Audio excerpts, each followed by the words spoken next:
सुनते हो। जब मैं चर्च में से वापस आया करता था तो मेरी आदत थी हिंदी गाने सुनने की, तो हिंदी गाने में सुनता था। और एक दिन पवित्र आत्मा ने मुझे प्रेरित किया, तो मैंने अपने भाई से, क्रिश्चियन भाई से पूछा, मैंने कहा क्या बेनीहीन गाने सुनता है? जैसे मैं हिंदी गाने सुनता हूं, बेनीहीन भी इंग्लिश गाने सुनता है फिल्मों के? कहता नहीं यार वो नहीं सुनता होगा। मैंने कहा अगर वो नहीं सुनता होगा तो मुझे भी नहीं सुनने चाहिए। अगर मुझे प्रभु में बढ़ना है तो हिंदी गाने सुनता हूं तो मुझे मेरे अंदर वही फीलिंग्स आती हैं। तो अगर वो भी फीलिंग्स आएंगी, चर्च जब मैं जाके सॉन्ग प्रभु का सुनता हूं तो वो आत्मा वाली फीलिंग आती है, तो मैं अपने शरीर को दो चीजों से भर नहीं सकता हूं।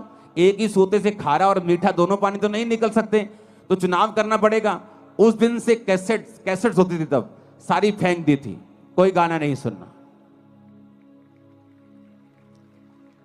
और पवित्र आत्मा कैसे भरता है?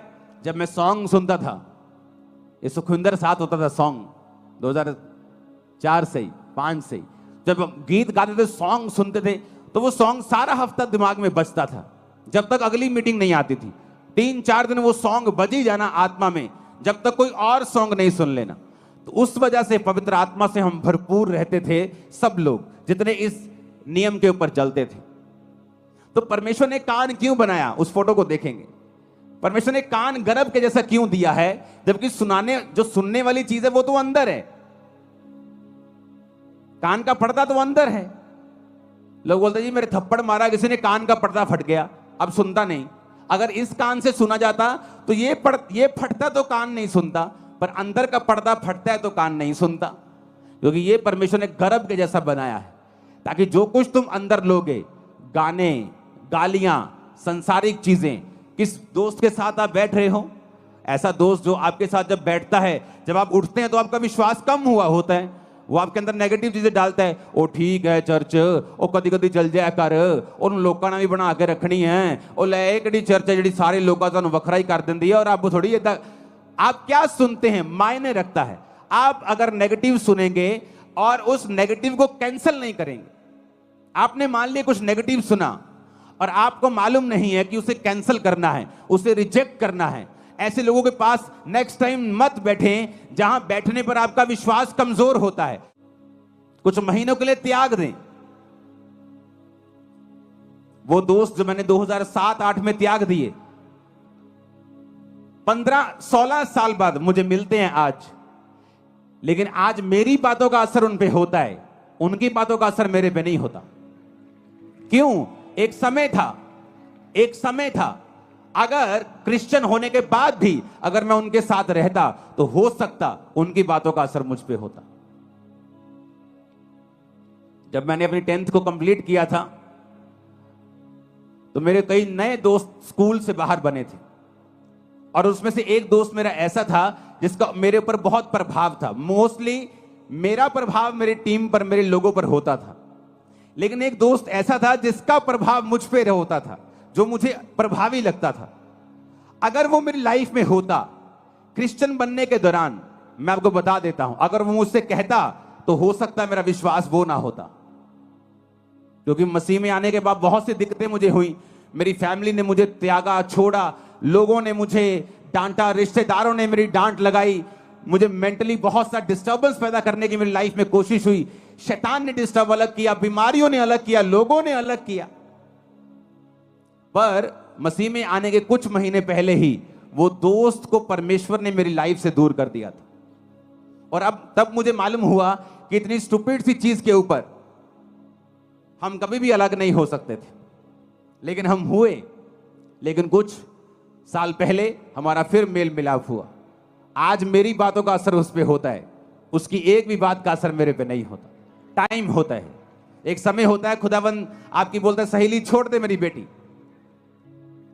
अपने दोस्त को मेरे बेटे छोड़ दे, अपने इस रिश्तेदार को छोड़ दे, कुछ साल के लिए अलग हो जा, अपनी लाइफ बना, अपना कैरियर बना। अरे यूपीएससी एग्जाम में भी, संसारिक सफलता लेने के लिए भी बच्चे जो हैं कुछ देर के लिए अलग हो जाते हैं, माता पिता अपने शहर को छोड़ के बच्चों के साथ दिल्ली चले जाते हैं एग्जाम की तैयारी करने के लिए। एक संसारिक आदमी को मालूम है संसारिक दृष्टि में कामयाब होने के लिए हमें त्याग करना पड़ेगा, और आत्मिक लोग इतने मूर्ख और इतने अंधे और इतने बहरे और गूंगे हैं कि वो त्याग करने के लिए बिल्कुल तैयार नहीं। उन्हें लगता है कोई त्याग करने की जरूरत नहीं, घर में बार बनाओ कोई प्रॉब्लम नहीं, घर में शराब पियो कोई प्रॉब्लम नहीं, कैसी भी संगति करो कोई प्रॉब्लम नहीं, कहीं भी जाओ कोई प्रॉब्लम नहीं, चर्च भी जाओ उधर भी जाओ, जब उनका प्रोग्राम आता है उस धर्म का आता है उधर भी जाओ, सब जगह जाओ। इसीलिए तो आप यहां बैठे हो जहां आपको नहीं होना चाहिए।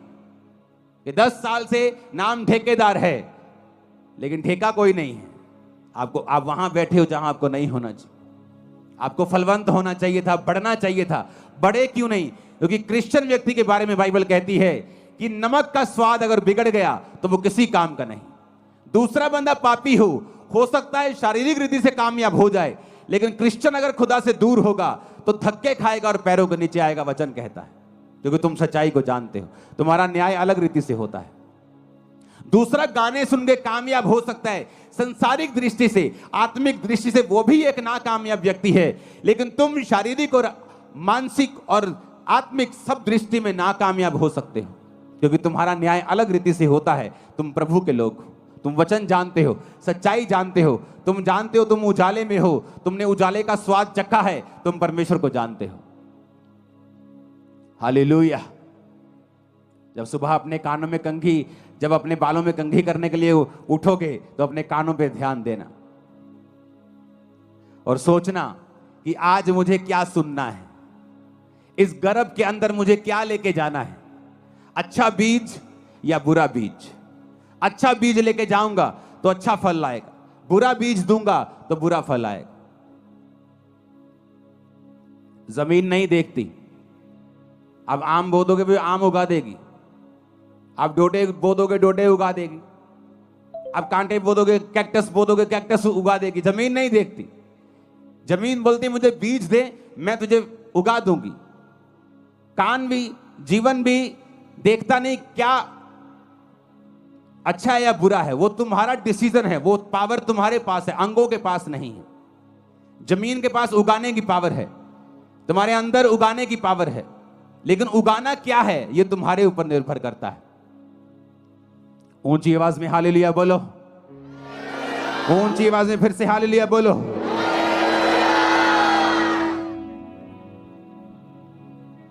इसलिए बाइबल कहती है अवसर को बहुमूल्य समझो और देखो तुम्हारे अंदर क्या जाना चाहिए, अच्छा या बुरा। अपने हाथों को उठाओ।